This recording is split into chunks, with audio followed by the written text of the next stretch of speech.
Assalamualaikum warahmatullahi wabarakatuh. Perkenalkan, nama saya Desi Megasari. Saya dari Universitas Nasional Fasim, jurusan Manajemen S1. Di sini saya akan sharing tentang materi komunikasi bisnis. Nah, tugas ini sebagai salah satu persyaratan menyelesaikan ujian akhir semester saya. Slide pertama, di sini ada komunikasi bisnis. Nah, apa sih komunikasi bisnis itu? Nah, salah satu hal yang penting dalam menjalankan suatu bisnis atau perusahaan. Nah, komunikasi bisnis ini bisa diartikan sebagai suatu komunikasi yang dilakukan secara verbal maupun non-verbal, di mana dalam komunikasi ini berisi pendapat, ide, gagasan, maupun informasi. Komunikasi ini dapat dilakukan secara personal maupun impersonal. Berikut di sini ada pengertian menurut beberapa ahli. Nah, untuk komunikasi bisnis ini by William Albig, komunikasi ini pertukaran informasi, gagasan, pendapat, instruksi yang punya target tertentu yang dihidangkan secara personal maupun impersonal melalui lambang atau sinyal. Oke, baik, selanjutnya di sini ada unsur dalam berkomunikasi. Nah, komunikasi ini meliputi 5 unsur yang dikenal dengan formula 5W 1H, yaitu komunikator, pesan, media, komunikan, dan efek. Sedangkan aktivitas komunikasi di dalam kegiatan bisnis harus terdapat unsur-unsur tertentu. Adapun unsur-unsur komunikasi bisnis adalah sebagai berikut, yaitu terdapat tujuan. Nah, setiap komunikasi tersebut memiliki tujuan yang telah ditentukan dan sejalan dengan tujuan organisasi. Lalu yang kedua ada pertukaran. Setiap komunikasi melibatkan setidaknya 2 orang atau lebih komunikator dan komunikan. Yang ketiga berisi informasi, gagasan, opini, instruksi. Ini adalah isi dari pesan yang terdapat dalam komunikasi di mana bentuknya bisa beragam tergantung situasi, kondisi, dan tujuannya. Lalu yang keempat ini memanfaatkan saluran personal atau impersonal. Nah, setiap komunikasi dapat dilakukan dengan bertatap muka, memanfaatkan media khusus, atau media massa jika ingin menjangkau banyak orang. Lalu selanjutnya memakai simbol atau sinyal. Nah, maksudnya metode atau alat yang digunakan untuk berkomunikasi sehingga dapat dimengerti oleh penerima pesan. Nah, dan terakhir, mencapai target atau tujuan organisasi, di mana tujuan tersebut telah ditetapkan sebelumnya oleh manajemen. Oke, selanjutnya di sini ada tujuan komunikasi bisnis. Nah, secara umum pada 4 fungsi dari komunikasi di dalam bisnis, yaitu ada memberi informasi, melakukan persuasi, melakukan kolaborasi, dan melakukan integrasi. Dengan audisnya, yang pertama di sini ada memberi informasi, informing. Nah, tujuan pertama dalam komunikasi bisnis memberikan informasi yang berkaitan dengan dunia bisnis kepada pihak lain. Lalu yang kedua melakukan persuasi. Nah, persuanding ini kedua dari sebuah komunikasi bisnis, melakukan persuasi kepada pihak lain agar apa yang disampaikan dapat dipahami oleh audiens dengan baik dan benar. Nah, hal ini sering dilakukan terutama yang berkaitan dengan negosiasi antar seseorang dengan orang lain dalam berbisnis. Nah, selanjutnya melakukan kolaborasi. Kolaborasi ini tujuan ketiga dalam komunikasi bisnis. Nah, melakukan kolaborasi atau kerjasama bisnis antar seseorang dengan orang lain melalui jalinan komunikasi bisnis. Seseorang dapat dengan mudah melakukan kerjasama bisnis baik antar perusahaan domestik maupun dengan perusahaan asing. Selanjutnya di sini ada teknik dalam komunikasi bisnis. Nah, Dalam komunikasi bisnis ini, terdapat 3 teknik utama dalam komunikasi bisnis. Perpaduan dari ketiga teknik tersebut akan membuat setiap orang dapat, menangkap dan memahami pesan yang kamu sampaikan dengan jelas. Nah, yang pertama di sini ada teknik komunikasi verbal.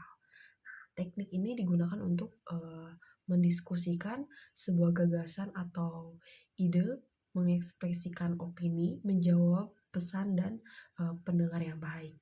Nah, komunikasi verbal yang efektif yaitu tentang pesan yang disampaikan dapat diterima dan berani untuk mendapat sanggahan atau tanggapan terhadap pesan yang telah disampaikan. Lalu di sini ada beberapa kegiatan yang membutuhkan komunikasi secara verbal, yaitu pertama, rapat, yang kedua, telepon resmi, yang ketiga, meeting proyek, dan keempat, presentasi. Nah, selanjutnya ada teknik komunikasi nonverbal. Nah, menurut data laporan psikologi, komunikasi bahwa lebih dari 90% disampaikan melalui komunikasi nonverbal, yaitu 55% bahasa tubuh, 38% nada bicara, dan 7% ada kata yang disampaikan. Nah, data ini menunjukkan bahwa bahasa tubuh adalah hal penting ketika berinteraksi dengan rekan bisnis. Lalu yang ketiga di sini ada komunikasi tertulis. Nah, email adalah salah satu contoh komunikasi tertulis. Nah, paling mudah ditemui dalam komunikasi tertulis. Kebanyakan perusahaan menggunakan email atau media pesan elektronik lainnya untuk berkomunikasi dengan timnya. Hal-hal yang harus dipertimbangkan ketika berkomunikasi secara tertulis di sini ada audiens. Audiens. Nah, audiens ini pikirkan tentang target audiens yang akan membaca emailmu sebelum kamu kirim. Mengetahui audiens akan membantumu untuk menambah nada pesanmu agar pesanmu lebih efektif. Lalu yang kedua di sini ada formalitas, yaitu tingkat formalitas harus mengikuti sesuai dengan tingkat audiens kamu. Misalnya surat bisnis maka harus ditulis secara formal daripada email dengan teman atau keluarga. Kamu juga harus pertimbangkan pemformatan dalam menulis email karena hal tersebut menentukan jenis formalitasnya. Lalu yang ketiga, gaya. Jenis gaya yang kamu gunakan dalam komunikasi tertulis tergantung keinginan yang kamu gunakan. Misalnya, email harus sesingkat mungkin. Oke, selanjutnya di sini ada jenis komunikasi bisnis. Nah, dalam komunikasi bisnis juga terdapat jenis-jenis komunikasi. Untuk memperlancar komunikasi dalam suatu bisnis, maka karyawan maupun staf lainnya harus memahami setiap jenis komunikasi ini. Nah, terdapat 5 jenis komunikasi bisnis yang tentu sangat penting untuk dipelajari. Nah, agar lebih memahami setiap jenis komunikasi tersebut, maka akan dibahas contoh dari masing-masing komunikasi tersebut. Yang pertama di sini ada komunikasi internal. Nah, komunikasi internal ini merupakan salah satu komunikasi bisnis yang bersifat internal. Nah, dalam hal ini maksudnya bahwa komunikasi ini terjadi di dalam sebuah organisasi atau perusahaan. Jadi yang terlibat dari komunikasi ini hanyalah anggota dari organisasi atau perusahaan tersebut. Nah, lalu yang komunikasi vertikal ini ada dalam komunikasi yang biasanya dilakukan antar tingkat. Jadi, jika dalam perusahaan terdapat tingkat jabatan atau posisi, komunikasi vertikal ini harus terjadi timbal balik dari komunikasi yang telah dilakukan. Selanjutnya, ada komunikasi dari atasan pada bawahan. Nah, jenis komunikasi ini juga termasuk komunikasi internal. Nah, akan tetapi juga memperhatikan tingkat atau jabatan pada sebuah organisasi tersebut. Komunikasi ini merupakan salah satu jenis komunikasi bisnis yang sangat penting, di mana komunikasi ini dilakukan oleh seorang pimpinan kepada karyawan. Bentuk komunikasi ini biasanya dilakukan secara umum. Selanjutnya ada komunikasi dari bawahan ke atasan. Nah, jenis komunikasi bisnis ini bisa dianggap tidak penting. Komunikasi atasan pada bawahan bisa diartikan komunikasi ini merupakan kebalikan dari komunikasi dari atas ke bawahan. Nah, dalam komunikasi ini contohnya memberikan laporan rutin dari karyawan kepada atasan atau pimpinannya. Nah, lalu ada komunikasi horizontal. Nah, komunikasi horizontal ini dilakukan pada tingkat atau jabatan yang sama. Komunikasi ini biasanya bersifat lebih santai atau non-formal. Mungkin ini tidak perlu memperhatikan kaidah dan bisa dilakukan dalam bahasa sehari-hari. Nah, jenis komunikasi ini contohnya yaitu komunikasi yang dilakukan oleh sesama karyawan atau teman kita. Terima kasih. Oke, selanjutnya di sini ada salah satu contoh dari jenis komunikasi bisnis.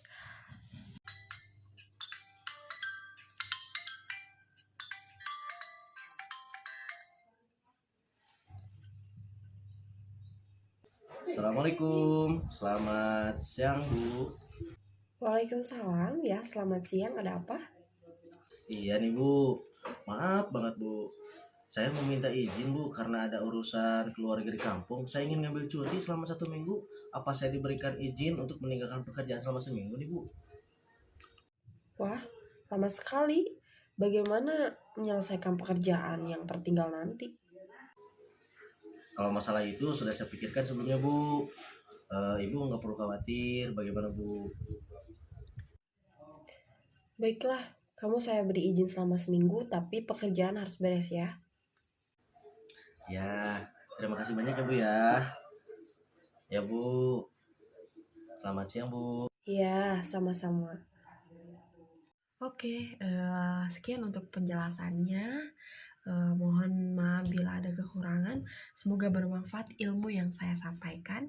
Terima kasih. Wassalamualaikum warahmatullahi wabarakatuh. Thank you.